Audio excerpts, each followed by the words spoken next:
Hello everyone. Daily grow YouTube channel में आपका एक बार फिर से स्वागत है। जो निष्ठा प्रशिक्षण जो दीक्षा ऐप पर चल रहे हैं, जिनमें 18 मॉड्यूल हैं और इनमें से 6 मॉड्यूल ऑलरेडी हो चुके हैं और इनके प्रश्नोत्तरी हम डाल चुके हैं। उनके लिंक इस वीडियो के डिस्क्रिप्शन में मिल जाएंगे। साथ ही आप हमारी प्लेलिस्ट भी देख सकते हैं निष्ठा ट्रेनिंग की, वहाँ से आपको सभी की प्रश्नोत्तरी और सभी का डिटेल ट्रेनिंग का मिल जाएगा। और साथ ही निष्ठा जो डायरी है, प्रशिक्षण डायरी, उसका भी एक प्लेलिस्ट बना हुआ है, वहाँ से आप उसको देख सकते हैं। तो इस वीडियो में हम लोग क्या करेंगे, जो मॉड्यूल 7 है मुख्य प्रश्नोत्तरी उसकी देखेंगे। और मॉड्यूल 7 का नाम है विद्यालय आधारित आकलन। तो इसमें किस प्रकार से बच्चे का विद्यालय में आकलन किया जाता है, मूल्यांकन करना है, अधिगम कब अधिगम हो रहा, उस क्या वो सीख रहा, उसका सबका आकलन जो करना है उस पर आधारित ये 10 प्रश्नों की प्रश्नोत्तरी है। तो उसको हम लोग देखेंगे और समझने का प्रयास करेंगे कि किस प्रकार से ये उपयोगी हमारे विद्यालय में हो सकती है। तो शुरू करते हैं पहले प्रश्न से। होती है प्रश्नोत्तरी और देखते हैं पहला प्रश्न क्या है। तो पहला प्रश्न है इसमें, गणित में सीखने की अक्षमता का आकलन निम्नलिखित परीक्षणों में से किसके द्वारा उचित रूप से किया जा सकता है। तो जो गणित में अक्षमता है, गणित में बच्चा नहीं सीख पा रहा है, उसका किस प्रकार से दूर किया जा सकता है उस कमी को। तो सबसे पहले क्या करेंगे, हम बच्चे का निदान करेंगे, यानी कि जो नैदानिक परीक्षण होता है वो करेंगे, वो किस चीज़ में कहाँ पर परेशानी उसको हो रही है उसके संबंध में। तो इसका सही उत्तर होगा नैदानिक परीक्षण। उसके बाद में देखते हैं दूसरा प्रश्न इसमें क्या रखा गया है। तो दूसरा प्रश्न जो है वो है, एक शिक्षक कक्षा के कार्य को एकत्रित कर पढ़ती है। एक शिक्षक है, कक्षा के कार्य को एकत्रित कर पढ़ती है, फिर छात्रों की ज़रूरतों को पूरा करने के लिए अगले पाठ की योजना बनाते हुए समायोजित करती है। वह क्या कर रही है। ये 4 विकल्प हैं, इनमें से समझने का प्रयास करेंगे। जैसे इसका सही उत्तर है सीखने के लिए आकलन। चूँकि अभी वो योजना कार्य को एकत्रित करके पढ़ रही हैं, टीचर हैं, पाठ्य योजना बनाते हुए समायोजित करती है, अगली जो पाठ्य योजना है उसके आधार पर बना रही हैं। इसका मतलब है सीखने के लिए आकलन कर रही है, सीखने के लिए आकलन कर रही है। सीखने के लिए यहाँ पे नहीं कर सकते, सीखने का भी नहीं कर सकता और सीखने के रूप में भी नहीं। तो इसका सही उत्तर है सीखने के लिए आकलन। अब देखते हैं तीसरा प्रश्न आज का, सतत और व्यापक आकलन आवश्यक है।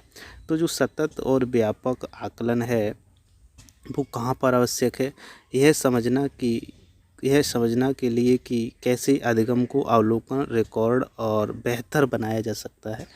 तो इसका ये उत्तर सही होगा।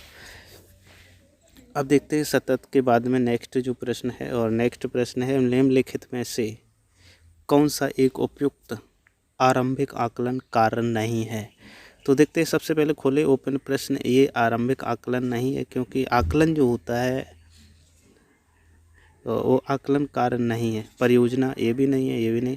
तो इसका सही जो उत्तर है वो चौथा है, छात्रों की रैंकिंग। और जो छात्रों की रैंकिंग है वो हमेशा पढ़ाने के बाद में, या बच्चा जब पढ़ लेता है कोई पॉइंट से, उसको सब्जेक्ट को क्लियर कर लेता है, तो उसके बाद में वो उसकी रैंकिंग की जाती है कि वो किस लेवल पर है। नेक्स्ट प्रश्न देखते हैं, और नेक्स्ट प्रश्न है, कक्षा में समूह गतिविधियों द्वारा छात्रों में निम्नलिखित में से किसे विकसित किया जाता है। तो समूह गतिविधियों द्वारा सहयोग की भावना को विकसित किया जाता है, इसलिए इसका सही उत्तर और सटीक है जो पहला है, सहयोग। नेक्स्ट क्वेश्चन पर चलते हैं, और नेक्स्ट प्रश्न है, छात्र अधिगम मानदंड यानी कि बेंच मार्किंग हिस्सा है, किस चीज़ का हिस्सा है। तो ये आकलन का हिस्सा है। सीखने के लिए जो आकलन होता है, नहीं, सीखने का आकलन। तो सीखने का आकलन इसका ये मानदंड है, हिस्सा है बेंचमार्क। नेक्स्ट प्रश्न को और देखते हैं। तो नेक्स्ट प्रश्न इसमें है, निम्न में से कौन सी विद्यालय आधारित आकलन, SBA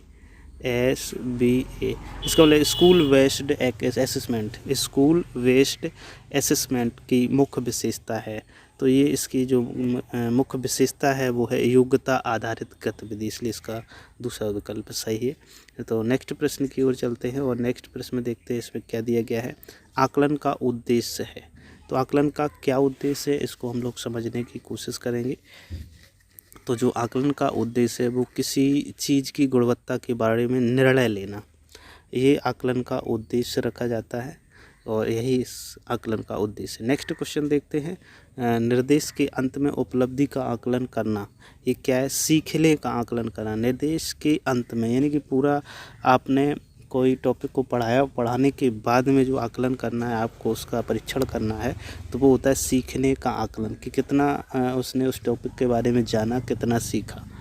नेक्स्ट प्रश्न देखते हैं। तो नेक्स्ट प्रश्न है अधिगम का अनुवीक्षक आकलन हिस्सा है।